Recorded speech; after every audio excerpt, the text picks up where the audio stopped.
Just going to start my screen share. It won't be a moment.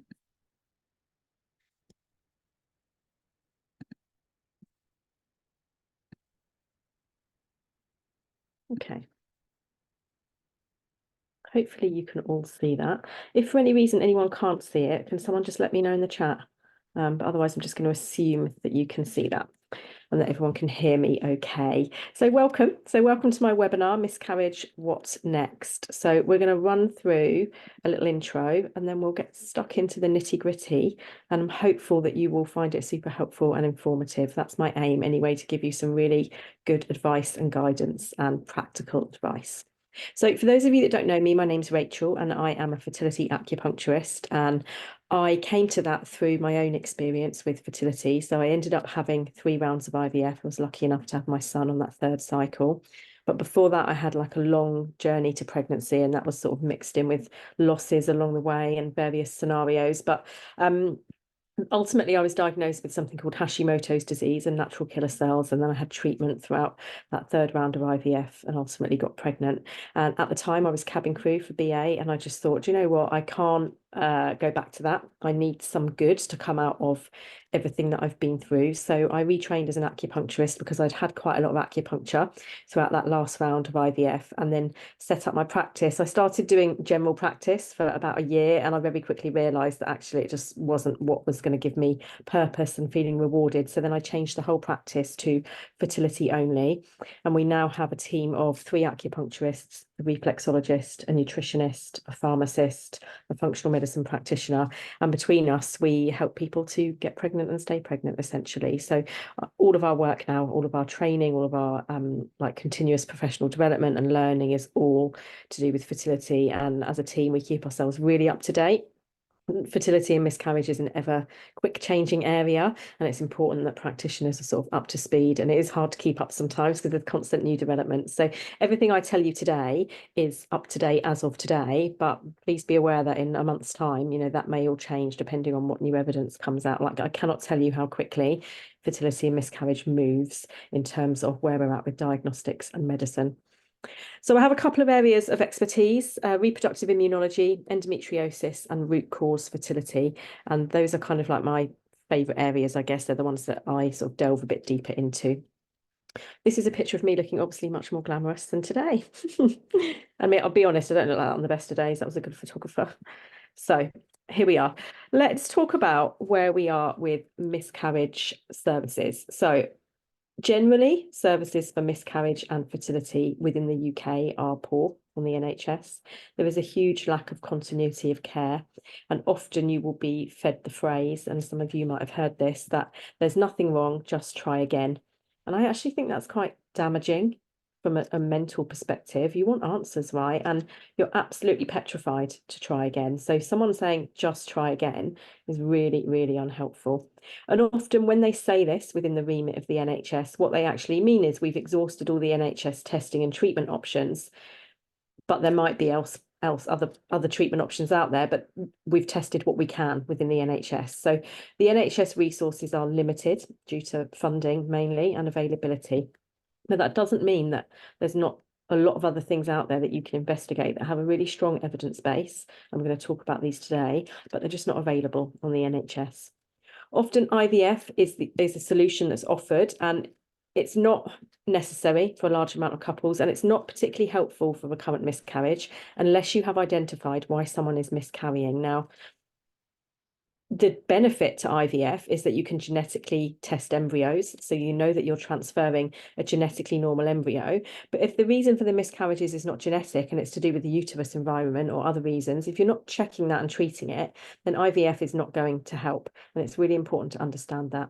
There's also lots of trials offered. There's some really well-known miscarriage specialists in varying places in the UK. They offer trials, but which can feel like a lifeline at the time. But actually, you don't know whether you're on the placebo medication or the control. You don't know whether it actually really fits your diagnosis. They'll offer like a screening, but actually that is a more general screening rather than a specific issue or diagnosis. And actually, I've had patients over the years who've taken part in trials and then they're no better off at the end of it, and they've wasted another 6 months. So although I'm all for research in fertility and miscarriage and medicine generally. It's amazing. Actually, when you want to get and stay pregnant as quick as possible, it's not always the most helpful thing. And mentally, it can be quite damaging as well. So I guess like my sort of strongest opinion about miscarriage is that you need to be getting a diagnosis. Getting a diagnosis is so important. That is how medicine works. You get a diagnosis and then you get offered a treatment. There's no guesswork. There's, other areas of medicine, if you had a problem with your heart, they wouldn't guess what was wrong and go, well, maybe try and take that, we'll see what happens. They would diagnose you and then they would treat you. And that should be the same for miscarriage and fertility. And for whatever reason, it just doesn't work like that.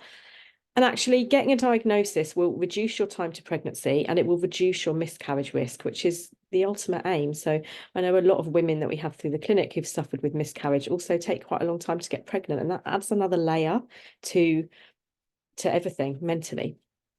If you get a diagnosis, you can understand the root cause and you can address it accordingly, which therefore means you can hopefully live your life a little bit less restrictively. I am all for nutrition and general well-being, and they can make a big difference. But if you have something medically wrong, it often needs medical treatment. And you could take all the supplements and eat all the spinach in the world, and that's great. And it's not going to do you any harm. It's great to reduce inflammation, get your vitamins and minerals in, but it's not going to fix a problem that needs Western medical treatment. And when I first became a holistic healthcare practitioner, I was 100% holistic medicine can solve the world, and actually what I've learned over the last 10 years is that it can't, and it can complement nutrition, acupuncture, anything lifestyle and health related can really complement Western medicine, the same way Western medicine can really help what we do. And I think it's really important because you then take a little bit of pressure off yourself. If you know that you've got something medically wrong that needs treatment, you're not then going, oh, I can't eat this, I can't do that, I can't go and have fun. Like suffering with miscarriage and fertility problems can make you depressed. It can give you post-traumatic stress. It means that you live your life a certain way where there is maybe less joy, and it can become really, really restrictive. And if you're telling yourself, I can't do this, I can't do that, and actually none of those things are going to make any difference, then you could be doing those things and enjoying your life at the same time. So I think it's really important to understand the breadth of actually what getting a diagnosis can do and how it can help you. And then you get the right treatment as a couple. And I'm going to move on to this now. There are so many different reasons for miscarriage, and what looks right for one couple is not right necessarily for another. So these are some of the most common reasons for miscarriage and fertility problems. They're not in any specific order. I'm not going to go in depth about all of them because that would be a 3-day webinar, but I am going to talk a little bit briefly about them now. So you can have chromosomal abnormalities, and that is a combination of poor egg health and poor sperm health. And together that means that the genetics are not quite right and the embryo won't develop as it should. Now, when I say poor egg health or poor sperm health, I don't mean that all of your eggs and sperm are no good.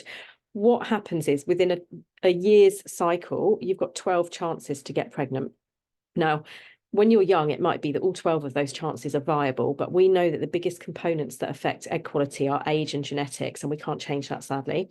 So the older you get, the less chance in a 12-month period you have of having a healthy pregnancy, because it might be, and these aren't specific stats, it varies for everyone, but it declines. So it might be as you get to 40 that only 2 or 3 chances of those out of a 12-month window that egg quality is viable. It's just natural process of aging, and we can stem that a little bit with things like antioxidants and supplements and reducing inflammation, which is where those things come into effect. But I think it's really important to understand like how egg health works, basically. We'll talk a little bit more about this in a second. So the other thing that you can have is hormonal imbalances. So things like endometriosis, adenomyosis, polycystic ovaries, and thyroid issues. These are perhaps the most common things we see in the clinic that go undiagnosed. And by process of how they affect you, they're often inflammatory. You often have hormone imbalance. That's essentially what they are, that will affect implantation, will affect egg maturity and follicle development. So all of those things will affect miscarriage. You can have something called high sperm DNA fragmentation. So this is damage to sperm at a cellular level, and we're going to talk in depth about this. Give me 1 second. I just need to admit someone, which means I need to come out of this. So bear with me.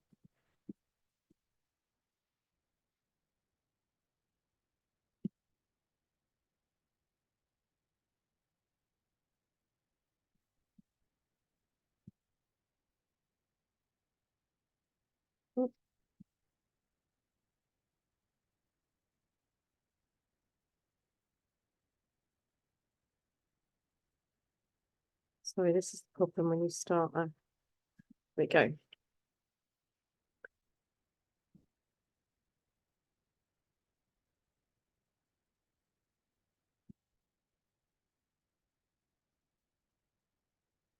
Sorry, bear with me. For some reason, it's not admitting. Here we go.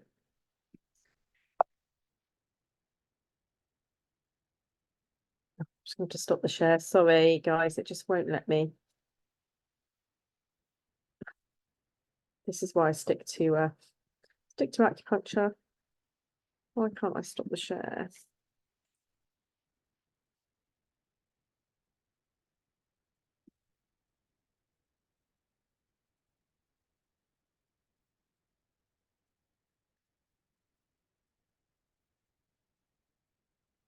Okay. Sorry about that, guys.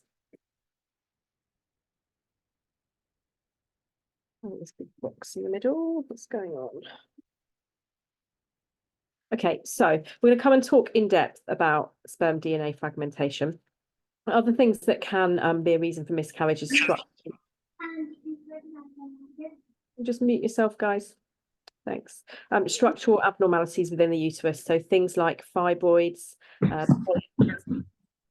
bicornate uterus, adhesions that can come after surgical management of miscarriage. So anything physical or structural within the uterus. You can have infection or inflammation within the endometrium. The endometrium is basically the lining of the uterus, and that's something called endometriitis. You can also have, we're going to talk about that in depth. You can also have low lactobacillus levels in the vagina or the uterus. So essentially, Nicole, can you just mute yourself? Do you mind? Thank you. So, low lactobacillus levels in the vagina or the uterus, being that the microbiome is quite healthy. And then you can also have something called reproductive immunology, which is your immune system not allowing a pregnancy to progress. Your body has to recognize a pregnancy as self. And in some women, the immune system becomes dysregulated, and that means that a pregnancy can't continue. And then something else, which is thrombophilias, which is blood clotting disorders. And these are basically what happens is your blood clots too quickly, and it means that the blood flow can't get through to the embryo and the developing placenta. And with poor blood flow, you have poor development, and then that can trigger the process of a miscarriage. Bear with me 1 second. Just going to mute everyone.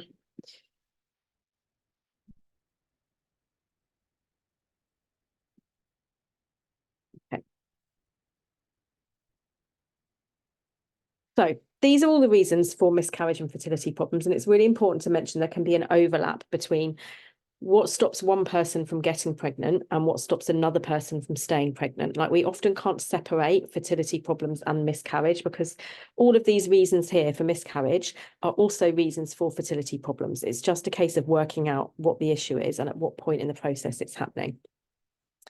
So I've broken this list down further because I think this is something that's really important to understand. So these are the reasons for miscarriage and fertility that the NHS will test for, and I'm going to talk through this in more depth. So chromosomal abnormalities. So normally you have to have 3 losses, sadly, under the care of the NHS before they will offer you carrier typing, which is genetic testing. Depending on your primary care trust or the kindness of whoever's looking after you at that time, you may get offered that sooner. But the general rule is that you have to have 3 losses, which is just wrong. I mean, we could talk all day about that. Hormonal imbalances that we talked about. So these sorts of conditions, in my experience, these are frequently missed. I have patients coming into the clinic on a weekly basis who have these conditions and have been told everything's fine, just try again, and it's really not. GPs and fertility specialists on the NHS, they're really pushed for time. Their answer is often to have IVF, as we talked about at the beginning. So it's important to understand and trust your gut, that if you feel like something's not quite right, that you push a bit harder for that. Structural abnormalities. So often these things that I've talked about, certainly scar tissue and polyps and fibroids, you occasionally might pick these up on a transvaginal ultrasound, which is the standard sort of investigation on the NHS. But often, to be properly diagnosed, these conditions need something called hysteroscopy, which is a camera within the uterus. And again, I see things that are frequently missed when we send patients for hysteroscopy. They've had a normal ultrasound before, and then things come up on hysteroscopy. Reproductive immunology, so those NK natural killer cells we talked about. So if you are lucky enough to get a referral to certain specialists in specific primary care trusts within the UK, and there is literally less than a handful, then you will probably wait about 6 to 8 months for the referral, but you may get some very basic NK cell testing on the NHS, or you can get offered a trial, which again, we talked about why that's not particularly helpful. The only thing the NHS really thoroughly investigate is thrombophilias, which is blood clotting disorders. And although we know they can cause a problem for miscarriage, it's definitely a causative factor. Actually, to have a true blood clotting disorder is quite rare. You can get variations of different genes. You've got your PA1 gene. What other ones have you got? You've got prothrombin gene. There's all sorts of gene mutations that mean that you might need blood thinners, but they're not that common. So you can see the three things at the bottom here: sperm DNA fragmentation, infection or inflammation within the endometrium, and low lactobacillus in the vagina. In my experience, these things, coupled with missed endo-adeno, polycystic ovaries, thyroid conditions, and occasionally structural abnormalities, are much more common causes of miscarriage than the things that the NHS will often check for. And you can see from that list, you know, it's very much potluck. You're probably going to have to argue for some of these, or you're certainly going to have more than 3 losses, which is just wrong, in my opinion. And if we can identify the reason why someone is miscarrying earlier, then they don't have to go through the trauma of another miscarriage. And actually, repeated miscarriages from a physical perspective can cause further issues as well. So I'm going to talk basically about these 3 things in green, because these are the 3 things that you can go and get tested yourself outside of the NHS.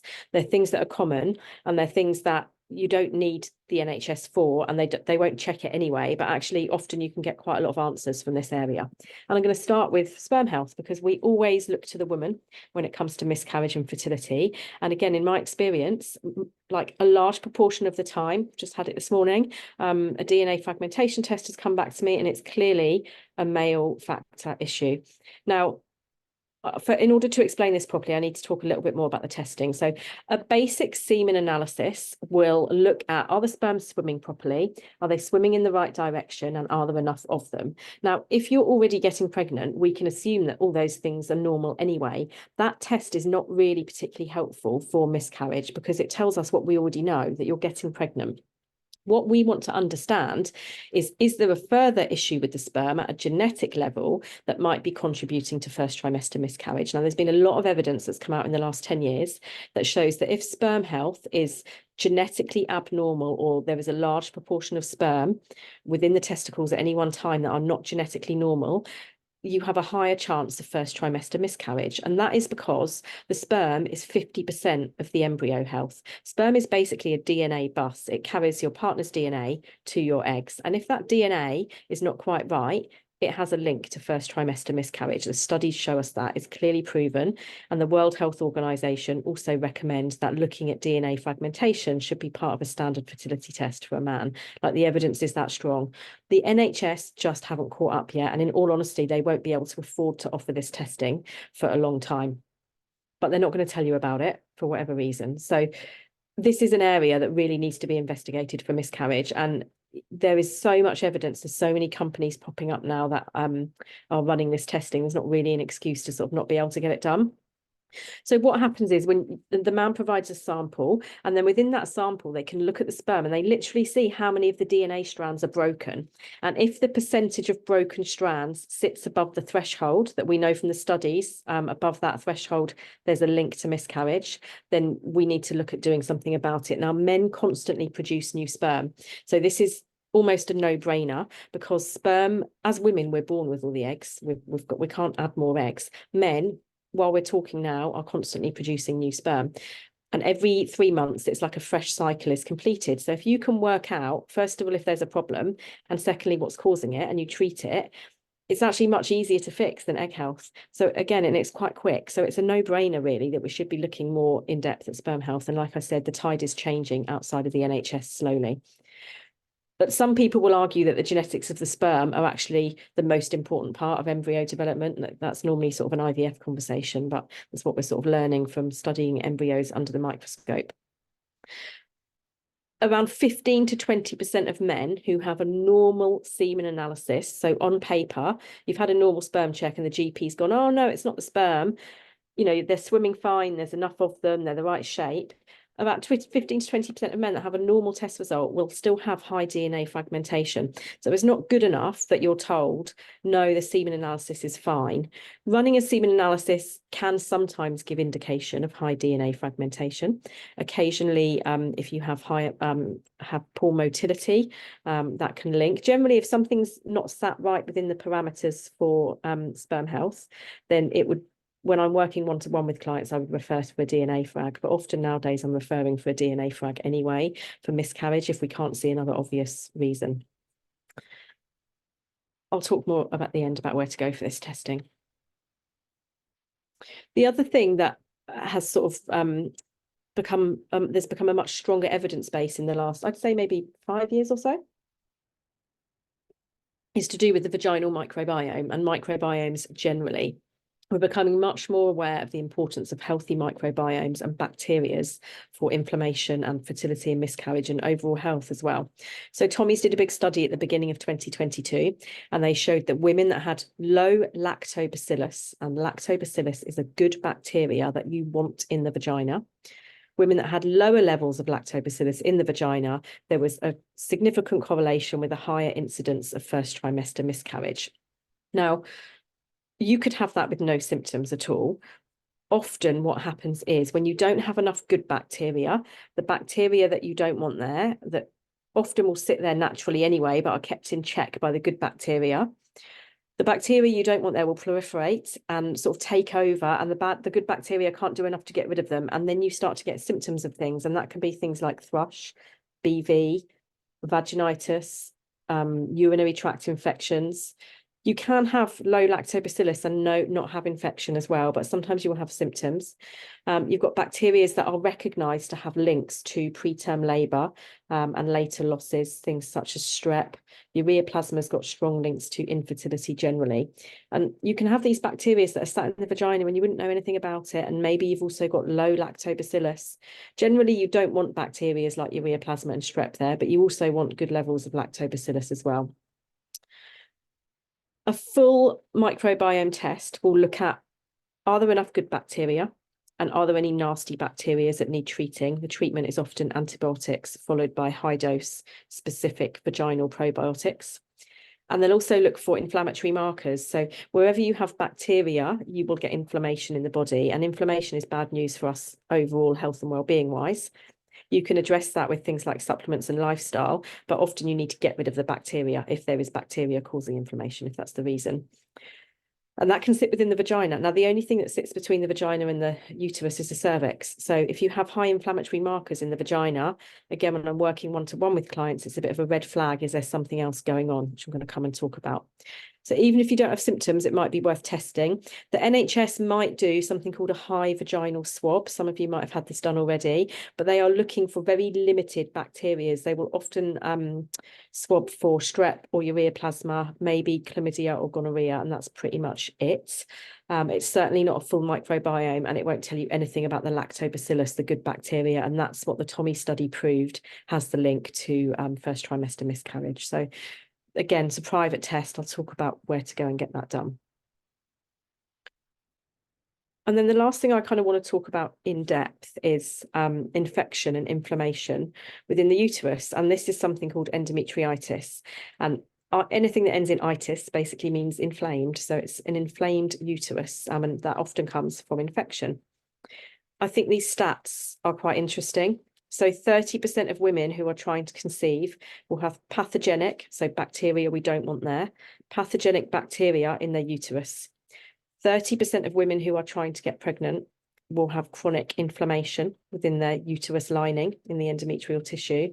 And in cases of recurrent miscarriage, that inflammation or the endometriitis can be as high as 66% of patients, which is a really high stat, right? And you can't see that on a transvaginal ultrasound. The way to identify this is with something called a hysteroscopy, which is a camera that goes into the uterus, and a biopsy. They take a small amount of the uterus lining and they look at the microbiome makeup and they look for inflammatory markers. And I've got a little bit of a story to tell about one of my clients, which is really interesting and a real wake-up call. And I sort of started telling her story a little bit more frequently. She's got quite a big TikTok following. Some of you might already follow her, but she basically has suffered recurrent miscarriage, and she had loads of symptoms. And she kept saying to me, something's not quite right, Rachel. And I was like, I agree. You know, what can we do? And I kept saying to her, you need to push for more investigations into the uterus lining, amongst other things. But that was one area we were really interested in for her because of her symptoms. We found out she had adenomyosis, which is a condition within the uterus which can link to miscarriage. She eventually gave up with the NHS. They kept saying to her, there's nothing wrong, just try again. We're going to refer you for IVF. She decided to go out to Greece and pay for a private hysteroscopy, which, believe it or not, even with the travel, worked out a lot cheaper than having it done in the UK. She had the biopsy, and lo and behold, it comes back that she's got chronic endometritis. She's now on quite a big sort of antibiotic treatment plan. It's a good couple of weeks, but the plan is to have it retested and make sure it's gone before she tries to conceive or before she has IVF. We're not sure what she's going to do yet. So it's just a real example of how you can be fobbed off and told that everything is normal, and all the evidence is behind these things. It's not good enough. And actually, I did hear just the week before last that actually a well-known miscarriage doctor in the UK, Professor Reagan, who's based, I think, at St Mary's, that she has started doing Emma and Alice tests, which are the two tests they look for inflammation and infection. That's the name of the biopsy. I have seen that she has started, or I've heard that she started running the biopsies. I don't know whether that's true. I need to look into that further. But if it is, that's a really good sign that we're starting to see some movement on the NHS in terms of what they're prepared to look at. I'm going to leave any questions to the end. I will promise you I'll come back to them. I can see someone's put something in the chat. Just don't want to lose my flow. Yeah, so things are changing slowly, but it's still not something that's looked at. And going back to what I was talking about the vaginal microbiome, you can see from this little diagram here that the only thing that sits between the vagina and the uterus is the cervix, and that's not closed, it's not sterile, you know, it's open a lot of the time. And if you have got bacteria or inflammation in the vagina, it's perfectly possible those bacteria can be passed into the uterus. And bacteria come into the vagina in all sorts of ways, you know, obviously sexual contact, even wearing a thong, you can get bacteria that translocate from your bottom to your vagina. Think how close they sit. Think, you know, a thong's shuffling around in that area. Sounds gross, but it's actually really common. You know, sex toys, that sort of thing. Like, it's really easy to have bacteria translocate to the vagina. They then end up in the uterus. But perhaps probably the biggest cause of bacteria and inflammation within the uterus, not the vagina, within the uterus, is pelvic inflammatory disease. So if you've got a history of chlamydia or anything like that, I would always be looking at this test to understand a little bit more about what might be going on. So there's three really key things that you won't get tested as standard on the NHS that you can go and arrange yourself. I'm going to come and talk a little bit more about that in a second. These are like I don't want to go too in depth into all these other things, but because I could talk all day, but these are some of the other common reasons. I just want to touch on them in a little bit more depth than I did initially. So you've got those conditions I talked about that are often undiagnosed. So endometriosis, adenomyosis, and polycystic ovary syndrome. So they affect egg quality, they affect progesterone levels, the thickening of the lining. Endo and adeno sometimes have an increased risk of miscarriage, depending on whereabouts the disease has progressed to. And in some cases, it can affect fertilization. So there's lots of things to consider, and it's not good enough for someone to say, oh, well, you're getting pregnant, so that's not the issue. All of those conditions are quite inflammatory. So anything you can do to reduce inflammation, so taking antioxidants, taking probiotics, treating bacteria is critical. Anything like that, you can really reduce inflammatory markers. Thyroid function is one of those things that is often I wouldn't say missed, but the parameters for general health are quite different for the parameters linked to fertility and miscarriage. And often you will be told by your GP, oh, the thyroid function is normal, but actually it's normal for general health and well-being, but it's not really ideal for fertility or miscarriage, and it might be linking to a problem. So if you've got any question mark over your thyroid health, I would recommend a little bit more in-depth testing. Reproductive immunology, that's your NK cells. I'm not going to talk about this in depth because it's really complex, and I don't want to overwhelm you, but essentially it needs Western medical treatment, and it's where your body will trigger the process of a miscarriage, and sometimes it can be implicated in unexplained infertility as well. all it means is your immune system is overactive in pregnancy, and it's not allowing your body to accept a pregnancy as self, and you need medical treatment, normally in the form of immune regulation medications. You've got your thrombophilias, your blood clotting issues. Again, I talked a little bit about that, but you know, it's not that common actually in reality. I do definitely have patients that come back and need treatment. The treatment is anticoagulants, blood thinners, so things like heparin, clexane, aspirin.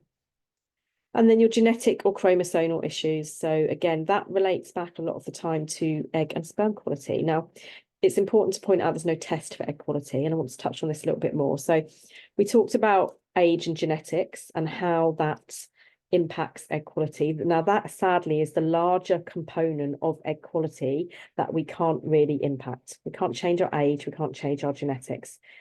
That more relates to your long-term egg health, your short-term egg health, and by that I mean the 3 months before you ovulate, or the 3 months before your eggs are collected in an IVF cycle, is what we call the follicular development stage. And in that 3 months, your follicles are growing and the eggs have been selected that are going to get in the race to fight for ovulation. So you've got a 3-month window when all these follicles are developing and they're all growing and racing each other.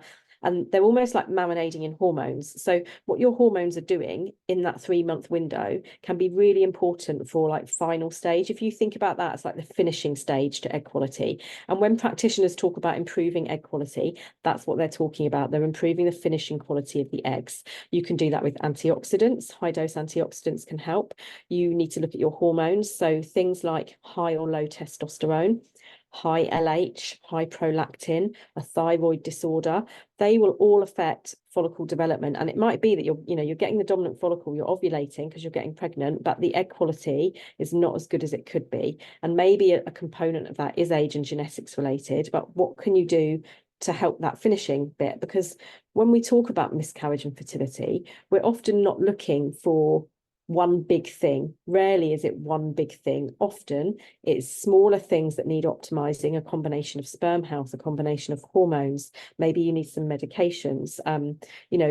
Look at, have you got some infections? You need antibiotics. Like looking at all these smaller things and addressing them, giving yourself a 2-3 month window to look into these things, address them, treat them. And by treating a couple of the smaller things, you've made enough difference to the bigger picture to improve your chance of a healthy pregnancy. I think it can be like looking for a needle in a haystack, and often you want to find that needle in the haystack, right? You want that one thing that's causing your miscarriages. You want the answer. And sadly, it's often a combination of a few things that need optimizing. Occasionally, yes, there'll be a big issue, but I think it's dangerous to fixate on, okay, I've found one thing that's wrong. That could only be the thing that's wrong, and I'm just going to treat that without looking at other things as well. I think an all-round approach is required for sure. And that will depend on your personal circumstances as well. This is our little biology lesson. And I do this at the end of the webinar that I do because I think it's a bit of a science lesson and it's probably a bit patronizing, but I think it's really important to take things back to basics. And I've given you all of that information that might feel a little bit overwhelming. And I want you to look at this. I'm going to talk you through it. And I want you to see if anything rings an alarm bell in your head, or see if something resonates in your head that you think, that might be an issue for me, because this will help you pinpoint where the issue is. And this is basically a diagram of the process of getting and staying pregnant. And it helps to explain what I've just talked about a little bit more easier. So the first part is good egg quality, which is what we talked about, which relies on your hormone health. So, if you've got irregular cycles or loads of symptoms of dysregulated hormones, super heavy periods, super painful periods, really sore breasts, there's probably a bit of a hormone imbalance, and that hormone imbalance might be affecting the egg quality. They're marinading in hormones, basically, your eggs. So that's the first part of the picture. The egg then needs to be matured and selected for ovulation. And if you're getting pregnant, obviously we know that is happening. And the sperm then need to enter the vagina, and that's helped by cervical mucus. They need to meet. And again, if you're getting pregnant, we can assume that's happening, right? There can be scenarios where sometimes if you've got some infection, either in the sperm or within the uterus, that can affect implantation. But generally, if you're getting pregnant, we know that that's happening, right? The next part is early stage embryo development. So the egg's been fertilized, but is that sperm quality good enough? It's 50% of the embryo. If that sperm quality is not good enough, you're not going to have healthy embryo development, and it could fail at some point in the first trimester. We know that from the evidence. So the embryo starts to develop and then it starts to implant within the uterus. Is the uterus environment healthy? You know, you can have infection and inflammation with no symptoms, but, you know, have you got super heavy, painful periods? Have you had a surgical management of miscarriage before and something's niggling in your head? Did your periods change after that surgical management and they've not gone back to how they were? Is there something niggling that tells you, I want to investigate my uterus environment a little bit more? Implantation starts and that continues, and you also need then the immune system and the blood flow to be good. So the blood flow to be good, the immune system needs to be regulated. So if you have had a history of miscarriage where there has been what we call interuterine growth retardation, which is basically when you go for a scan and they say to you the baby is not where we would expect it to be for your dates, like the baby's not growing as it should be, that tells us that there is not sufficient nutrients or blood flow going to the baby, or that there's something from an embryo, like an embryo health perspective going on. And again, you can have some testing, your thrombophilia testing, and also your immune system testing. The immune system is not allowing the pregnancy to progress properly. So hopefully, looking at that picture, just some people are quite visual, right? Hopefully that helps you to like put a few things in your head and maybe think, okay, well, I know that bit's not an issue for me. That bit's unlikely an issue, but that bit I've got a hunch over, and listen to that hunch and sort of narrow it down a little bit. Hopefully that helps. I want to talk a little bit more now about where to go and get those tests done, and where to investigate those things, because there's no point telling you about it, right? I want it to be practical. You need to know what to do next. So hormone testing is quite easy nowadays. Your GP can do a full hormone test. You can also use companies like Fertility or Medichecks, and Fertility and Medichecks are really good because you will get a doctor's report as part of that. And even with Fertility, you can get like a follow-up call, I think. They're pretty good. If you go onto my website, I'll pop all this up at the end, but we've got a discount code for fertility as well. They've been a bit of a game changer with fertility testing, in all honesty. You've also got Medichecks, I think there's Thriver as well. So you can order a hormone test and test your hormones yourself. The ideal time to do it is the beginning of your cycle, between cycle day 2 and 5. We talked a bit about the more in-depth sperm testing, the DNA fragmentation testing, and I said that there's lots of clinics popping up now. There is a website called Examine. I don't think I've written it on here, but it's EXAMEN. And on the Examine website, you can put your postcode in and it will bring up a list of clinics closest to you that offer the DNA fragmentation testing. Now, some of those clinics you can self-refer, which is great. Some of those clinics, they won't see you unless you're already a client. So some of them will be IVF clinics, basically. And then some of them may need a referral from a fertility specialist. So it might be a little bit of a case of working out who will see you, but there's definitely lots of options. And if you're local to London, or like Hertfordshire, I'd recommend Fertility Solutions or Andrology Solutions. They are two of the best, and they're sort of readily available, and you don't need a referral for them. If you are thinking about the Emma or the Alice biopsy, which is to look at the chronic endometritis or inflammation or infection within the uterus, there's a couple of different options. If you want the hysteroscopy, which is a camera within the uterus, that's like a gynecological procedure. You need to find a private gynecologist. Again, there's loads around. You just need to ask if they can run biopsy testing for inflammation and infection. You might find they're part of a fertility clinic, but they might be able to do that separately for you, or you might just find a private independent gynecologist. There are loads of 3D ultrasound companies out there that will just do a quick check of your uterus, for want of a better phrase, but they're not going to do more in depth. But if you think you want to start just with a basic sonography ultrasound, that's absolutely fine. There's nothing wrong with that. You know, you can just go and arrange that. There's loads of places in the UK that do private ultrasound nowadays. I was going to say something else then. It's just gone from the tip of my tongue. What was it about? Oh, yeah. The Emma and the Alice test. If you want them done, it's almost like it's done at the middle of your cycle. Like they take a biopsy. So it is a surgical procedure. It's not the cheapest, but it will give you a lot of information. And like I said, one of my clients went abroad for it and she saved a substantial amount of money. The vaginal microbiome testing, this is something you can do from home. Sorry, that's what I was going to say. Going back to the hysteroscopy, there is a company called Fertilisys that some of you might have heard of, and they use menstrual blood to look for inflammatory markers and for infection and bacteria that might be within the uterus. I was a bit on the fence about them at first, in all honesty. I was like, how can you tell that from menstrual blood? You know, there's lots of things in menstrual blood. But actually, quite a few big consultants that I hold in high regard in London now are using Fertilissys for uterus microbiome testing. It's not the cheapest test. It's a good couple of £100, maybe more. But you can order it and do it at home. So you haven't got to go for a surgical procedure. I don't know the stats around which is more accurate, but if it's not an option to go for hysteroscopy, then you can certainly order it. It's Fertilissys, it's the name of the company. Vaginal microbiome testing is another home swab kit, and that's looking at the bacteria and infection inflammation within the vagina, and they will look to see if you've got good lactobacillus levels, because that's what links to the Tommy study. You can use companies like Screen Me, where you can self-refer.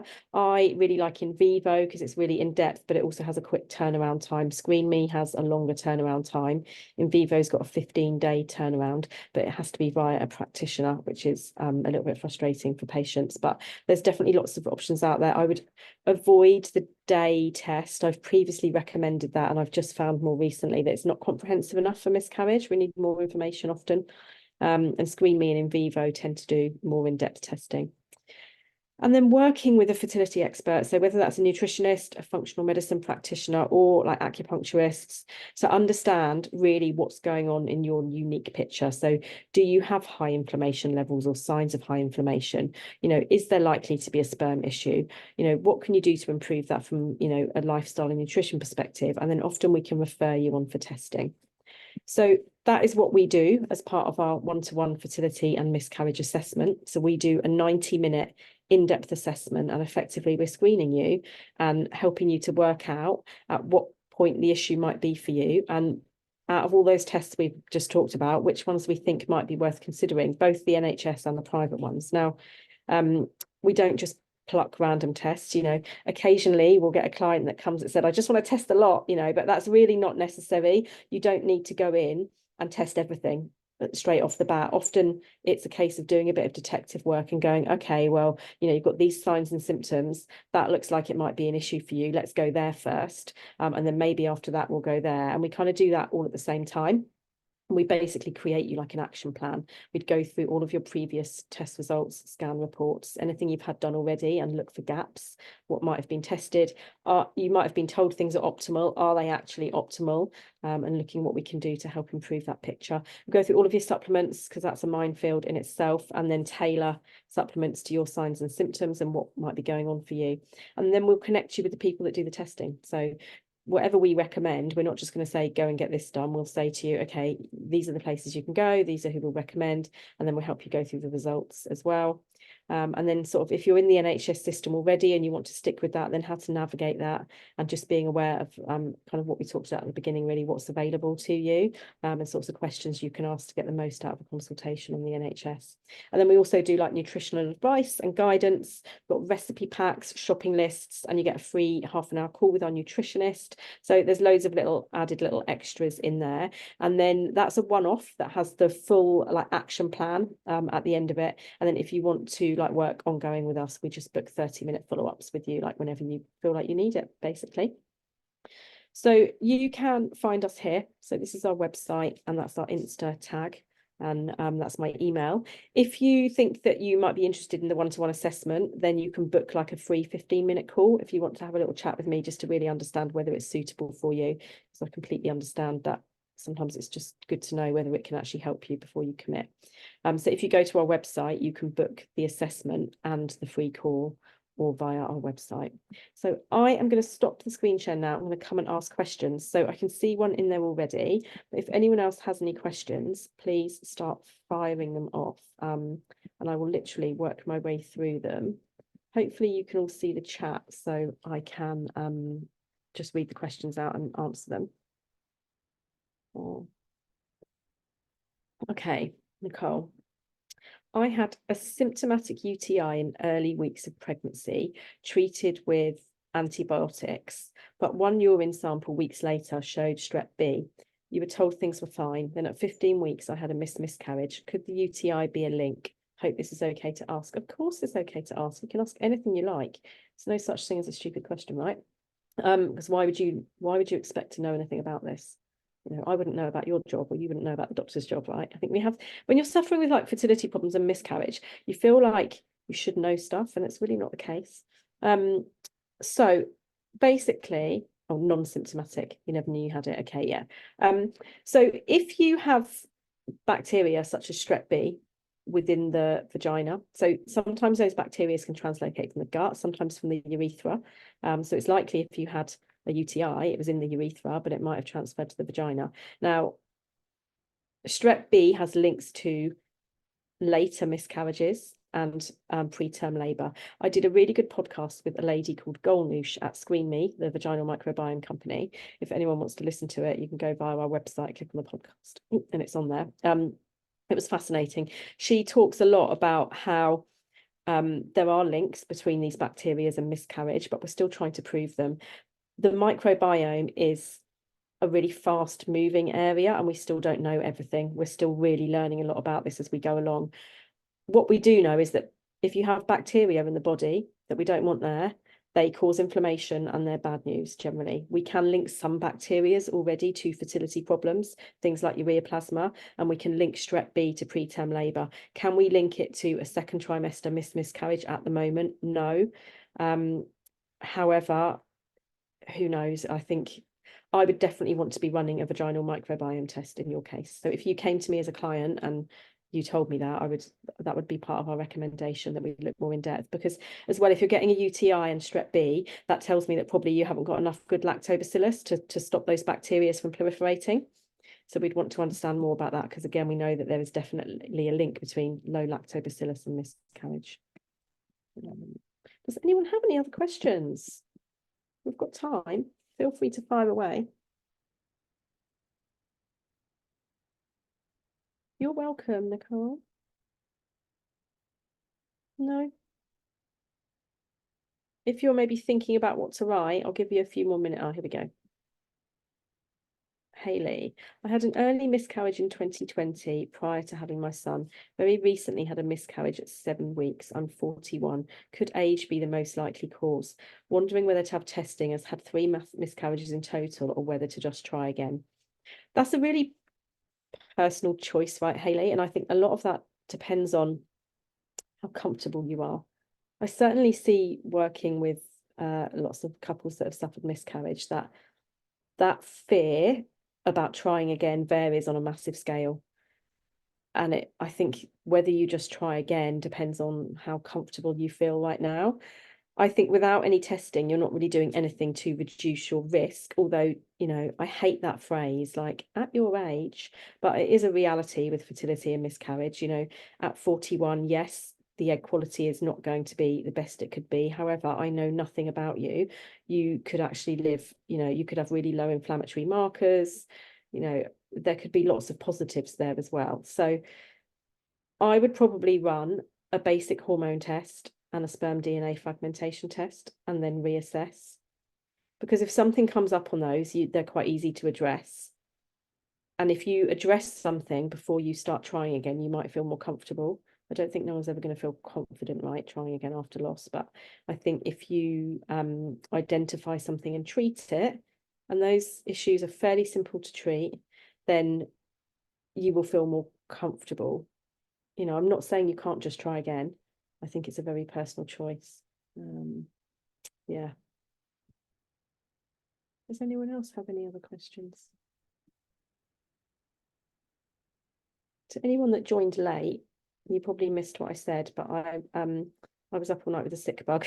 So it was either cancel it or do the webinar from my bed. So if anyone who joined late is now looking at me thinking she looks like she's in bed, apologies. Thank you. This is really helpful. You're welcome. I always try and give like practical advice, but it's hard when I don't have everyone's full clinical picture, because I don't want to give the wrong advice. So just doing the best I can do. I've had 2 early miscarriages, and both times I felt very bloated and burpy. Is that linked to a particular reason or just a general symptom? So digestive upset, which is what I would class that as, can be common. Depends whether you were taking any medication at all. If you were on progesterone, for example, that would definitely make you feel bloated. But that would probably indicate to me that maybe there's a little bit of gut dysbiosis going on. I'd want to learn more about your digestion overall and understand you know, generally what your bowel movement's like. Do you have any other food intolerances, allergies, what your energy levels like, and look at your full clinical picture. But I wouldn't say like those symptoms they've not been proven to have a link to miscarriage. They could be a sign of underlying things such as you know, gut functions. Not the gut is the root of everything. And you know, if you can address your gut function, you will often reduce inflammatory markers. It's not going to, you know, it's not going to treat lots of other things, but you'll definitely reduce inflammation and improve your overall health and well-being if you look at your gut function. But you know, again, if you've got bacteria there, or you've got endometritis, you know, or other issues, or it's a sperm issue, then it's not going to help that. But I would definitely be looking at your gut function. Be interested to know whether you take probiotic or whether you've had any like history of gut issues. So these are the sorts of questions we would ask you at the consult and delve a bit deeper. Nicole, I've just spoken to the doctor why I was late for the meeting. Don't worry, you weren't really late. You can turn up at any time. I had a scan and they've said they can see 8 millimeters of something on the right of my uterus. They're saying for me to wait and see gynae when they contact to have another look. Would you recommend the hysteroscopy for this? Yes, absolutely. Have you had a surgical management, or have you had any retained tissue previously?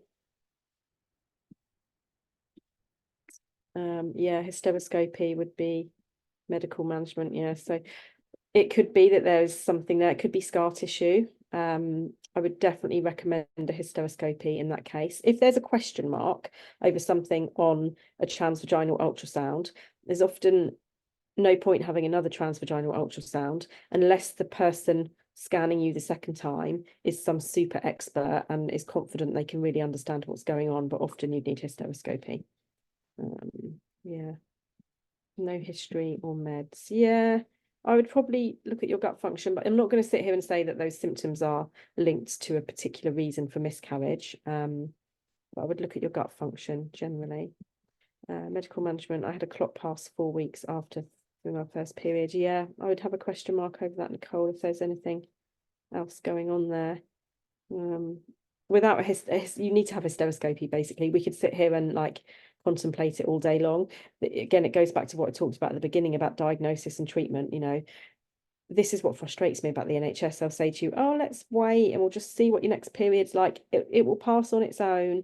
You know, you just get told to leave it and wait. And actually, it reduces your time to another pregnancy, and it speeds up the healing process mentally and physically if you can just work out what's going on and get it treated. So yeah, I would be pushing for hysteroscopy 100%. Okay.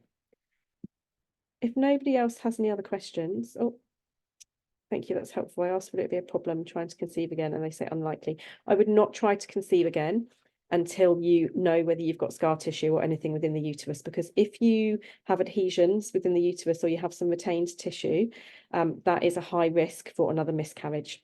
So I would definitely not be trying to conceive again until someone has confirmed they are really happy with the uterus environment. Definitely. So yeah, okay. I'm going to wrap that up. Thank you. It was nice to meet you all. The replay will go out tomorrow on email. So yeah, if you've got any other questions, let me just pop in our website if you want to go and have a little look. But yeah, that's where you'll find us. Yeah, and I will see you all soon. Thanks for joining.